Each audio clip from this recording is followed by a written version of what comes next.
그리고 81년 손정희 아저씨 바로 한국에서 건너가서 한국에서 너무 먹고 살기가 힘들어서 할아버지가 일본에 이제 건너간 정말 가난했던 과거가 있죠. 보시면 요거는 이제 그 부모님에 대한 너무나 힘들게 살았던 건데 이건 알아서 보시면 되고요. 젊었을 때 손정희가 일본 주식시장에 상장하고 나서의 젊었던 모습입니다. 손정희를 만든 게 아버지였고요. 아버지는 항상 넌 뭐든지 할 수 있고 넌 최고야.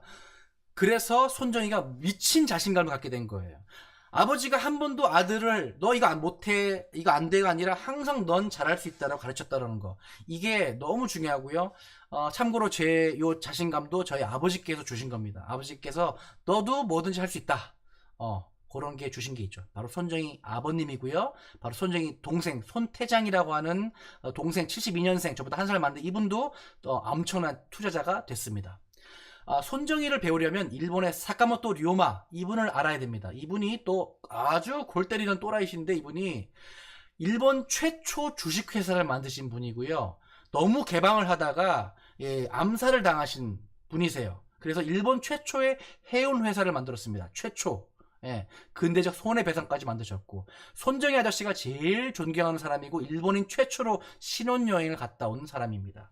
빌 게이츠가 손정희한테 준 책에 쓰여진 글입니다. You are risk taker as much as I am. 너는 나처럼 위험을 테이크하는 사람이구나. 위험을 도망가는 사람이 아니라 용기 있게 받는 사람이구나 라는 말을 썼다라는 거예요. 83년도 스티브 잡스가 이병철 회장님을 만나러 한국에 왔습니다.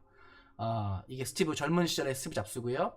그리고 바로 6년 뒤에 영국의 팀 버너러스 경이 인터넷을 고안하면서 이제 월드 와이드 웹이 출시가 됩니다. 이게 이제 여러분이 아는 인터넷 시대가 되는 거죠. 그로부터 5년 후 제프 베조스가 바로 아마존을 만들어서 서점을 시작을 하고요.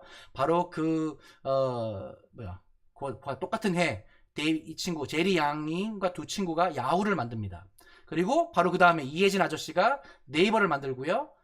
똑같은 해 여러분, 넷플릭스가 97년도에 만들어진 거 아세요? 네이버랑 넷플릭스 같은 업력이고, 그 후에 스타크래프트가 한국에 오면서 대한민국이 여기에 완전 미치게 되죠. 그리고 98년도 김대중 아저씨 대통령과 빌 게이츠가 만나게 됩니다.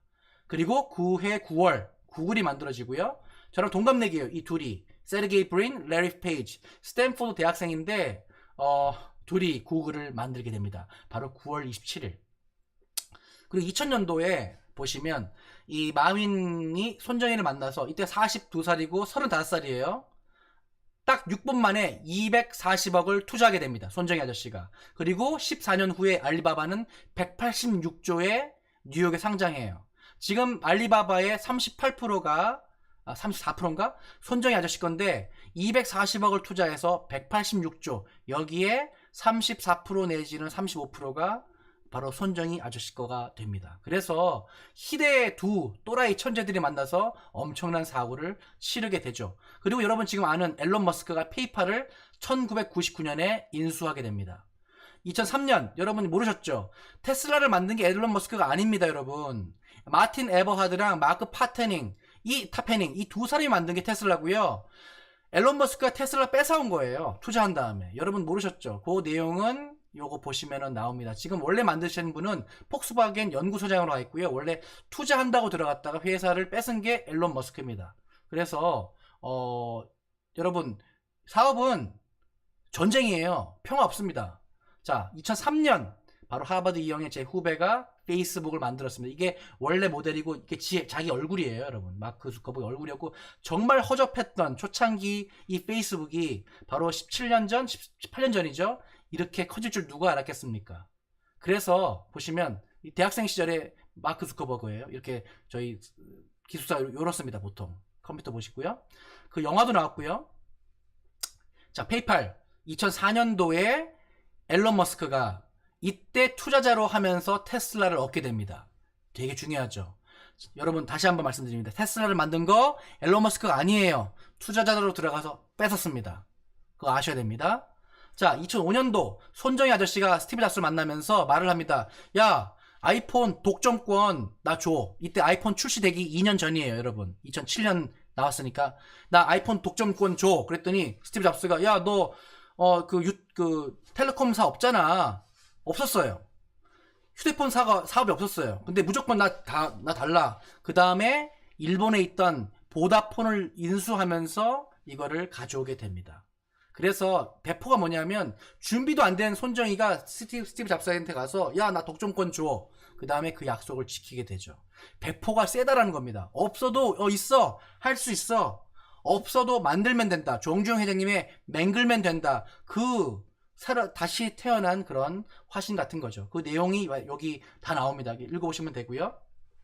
2006년 구글이 유튜브를 인수를 하게 됩니다. 2007년 애플이 나오고요. 2008년 애플은 소프트뱅크에 독점권을 주고 그 다음에 리그 오브 레전드가 2009년에 나옵니다. 여러분 지금 한국의 10대 아이들이 미쳐있는 이 게임이 바로 12년밖에 안 된 대학생들 2명이 만든 게임이고요. 2010년 아이폰 김범수가 아이폰 때문에 카카오톡을 만들면서 딱 10년 만에 5조를 기부하게 된 것이죠. 아이폰 때문에 수혜 입은 사람이 굉장히 많습니다. 그리고 바로 그해 김봉진이 배달의 민족을 출시하고 회사는 5개월 후에 회사를 설립합니다. 재미난 이야기죠. 그 다음에 2010년 테슬라가 나스닥에 상장이 되고요. 미국 국적 하버드 출신 김범석이 한국에 쿠팡 설립한 것도 8월 10일 2010년입니다. 그렇게 해서 2015년 총 한 3천억 정도, 3조 3천억 정도를 투자받게 됩니다. 2015년, 2018년도에. 그리고 야후는 망해요. 그 이후에 이제 16대 야후는 사라지게 됩니다. 그리고 2019년 12월 김봉진은 독일에 5조에 매각하게 되죠. 네. 잠시만 전화가 갑자기 와가지고 이제 거진 끝났는데 괜찮으세요 여러분? 네. 한 5분이면은 끝을 나게 될 겁니다. 그리고 이제 작년에 코로나가 왔습니다. 여러분 한 200년간의 어떤 발명의 혁신의 이야기를 봤는데 자 코로나로 인해서 여러분 디지털 변화가 더욱 빨라졌고요. 기존의 학교 시스템 모두 망가지고 무너졌습니다. 다 새로이 바뀔 거고요. 올해 말까지 마스크 제가 못 벗고요. 백신 저거 문제 많습니다. 그래서 올해는 그냥 무조건 디지털로 가셔야 됩니다. 테슬라는 이미 세계 1위 참고로 여러분 지난주에 2위로 떨어졌습니다. 아마존이 다시 1위가 됐습니다. 요거 1, 2위가 계속 바뀌고 있어서 매주 체크하셔야 되고요. 자 2021년 쿠팡은 나스닥에 60조에 상장하게 되었습니다. 또라이들끼리 만난 거예요. 천재들끼리 만났고 엄청난 게 터지고 수많은 사람들이 월급쟁이 회사원이 돼서 일을 하게 되는 것이죠. 결국 보면 여러분 모두 다가 창의적인 인재가 될 수 없는 거고요. 이 한 명, 두 명이 수만 명을 먹여 살리게 된다는 것입니다. 여러분 혁신은 언제나 여러분과 함께 해왔고요. 여러분 이 비키니가 1940년 6년도에 발명된 거예요. 여러분 저희 어머니가 태어났던 해 비키니가 태어났습니다. 모든 여러분 주위에 있는 것은 세상을 바꾼 제품들이에요. 대학교의 학문은 결코 시대를 앞서가지 못하고 이제 점점 더 대학교 교육은 뒤로 처지게 되고 여러분 지금 고등학교 중학교에서 배우는 문제집 중심 그거 다 쓰레기입니다. 옛날 겁니다. 지금 시대를 쫓아갈 수가 없어요. 이거 지금 한국의 교육 시스템 바뀌지 않으면 완전 도태됩니다. 심각한 문제입니다. 지금 인구도 없고.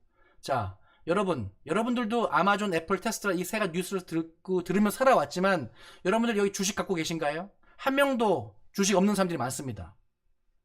그냥 뉴스만 듣고 살아온 거예요. 대부분 사람 뉴스만 보고 삽니다. 이런 사람이 있구나. 야 성공했구나. 하지만 나랑은 별개야. 여러분 테슬라 주식 사시고요. 애플 뒤에 자동차도 테슬라 사보시고요. 애플 아이폰도 써보시고요. 아마존도 써보시면서 이게 어떻게 혁신을 이끌어 가는구나 써보시고 주식을 사보시고 그리고 그들과 함께 파트너로 일을 한번 해보십시오. 저는 우리 한국의 10대 아이들이 주식을 샀으면 좋겠고 테슬라를 몰았으면 좋겠고 그리고 테슬라와 파트너가 됐으면 좋겠습니다. 공부하는 사람들의 유형이 서울대 가기 위해 대기업에 들어가기 위해 공부하는 사람이 있고요. 공무원이 되기 위해 안정적인 연금을 받기 위해 공무원이 되는 사람이 있고요. 안 가면 쪽팔리니까 그냥 대학 가기 위해 공부하는 사람이 있습니다. 그냥 뭣도 모르고 세상을 바꾸기 위해 공부하는 사람들이 있습니다. 근데 대부분 이 사람들은요 학교에 오래 못 있어요. 다 부적응자들입니다. 대학을 가는 이유는 많은 사람들은 그렇습니다. 먹고 살기 위해 99% 그렇습니다. 근데 대학 나오면 먹고 살기 쉽다는 말은 거짓말입니다, 여러분. 대학 나와서 먹고 살기 쉽다는 말 절대 애들한테 거짓말하지 마십시오. 이제는 대학 나와도 먹고 살기 어렵습니다. 자, 세상을 바꿀 천재가 되거나 아니면 함께 일할 천재를 찾거나 이런 이 사람이 원래 테슬라예요. 이런 미친 사람들을 되기 위해서 아니면 그런 사람들과 가깝게 하기 위해서 공부를 하는 것이랍니다. 오늘 숙제는 여러분과 여러분의 자녀가 왜 공부를 하는지, 여러분이 공부를 했는지 직접 써보세요. 그리고 같이 토론을 꼭 하십시오. 이거 되게 힘듭니다, 여러분. 참고로 이거 못 하시는 분들은 왜 공부를 하는지 모르는 거예요. 왜 했는지조차 정확하게 적지를 못하는 것입니다. 이거를 반드시 적어서 아이들과 꼭 나누는 시간을 갖도록 해보십시오. 대부분 못합니다. 99% 못합니다, 이거. 자, 그래서 부모조차 자신이 왜 공부하는지 모르는데 애들한테 공부하라고 한다면 이거야말로 그냥 공부해라 이거밖에 안 되는 거예요. 남들이 다 하니까. 그래서 세상을 바꾼 사람들, 어떤 사람들은 그들을 천재들이라 부르고요, 어떤 사람들은 그들을 모험가라고 부릅니다. 그들은 학벌과 학위와 무관하고요, 공통점이 있습니다. 그들은 아파트보다 용기를 상속했습니다. 애들한테 강남 아파트 상속하는 것보다 용기를 그리고 호기심을 상속했습니다. 남들이 가지 않는 길을 먼저 가는 법을, 그리고 남들이 하지 않는 괴짜가 되는 것을. 아인슈타인이에요. 세상을 바꿀 수 있다는 그걸 믿는 미친놈이 되는 것을, 바로 애플의 광고였죠. 그런 미친놈이 되는 것은 부모들이 아이들을 그렇게 가르쳐 줘야 됩니다. 한국처럼 왕의 신하가 되고 싶어하는 나라, 한국은 아직도 조선시대고요, 항상 왕의 신하가 되고 싶어하는 장원급제의 나라라고 저는 개인적으로 봅니다.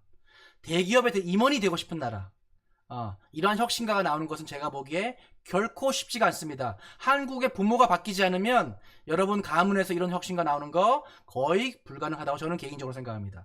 굉장히 세게 이거 바뀌어야겠구나 그렇게 해야 됩니다. 그래서 뭐 요 정도까지 하고 나머지 뒤엔 더 있지만 지금 시간이 제가 알기로 부족한 걸로 알고 있기 때문에 요 정도로 마치겠습니다. 감사합니다.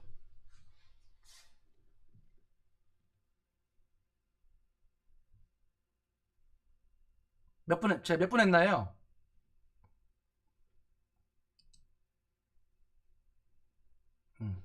30분 딱 맞았나요?